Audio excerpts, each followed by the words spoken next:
మిమ్మల్ని ఒక ప్రశ్న అడుగుతాను. ఆఫ్‌కోర్స్ అది మీ పర్సనల్ అయినప్పటికీ కూడా ఓకే. అడుగుతాను. మొన్న ఎంతమంది ఓటేసారండి? చేతులెత్తొద్దులెండి. ఎంతమంది you feel responsible to cost vote?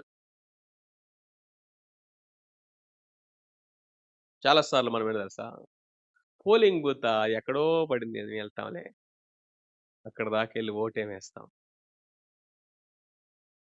ఓటొక్కటే కాదు.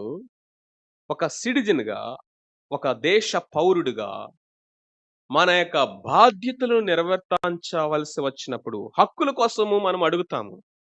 కానీ బాధ్యతలు నిర్వర్తించవలసి వచ్చినప్పుడు, మనం చేయవలసిన పనులు చేయవలసొచ్చినప్పుడు, మనము 1% ఆఫ్ ఇన్‌కన్వీనియన్స్ గూడా తీసుకోం. 1% ఆఫ్ ఇన్‌కన్వీనియన్స్. కాస్ట్ కాదు మళ్ళీ. నష్టం గాదు. వెల గురించి కాదు నేను మాట్లాడేది. ఇన్‌కన్వీనియన్స్.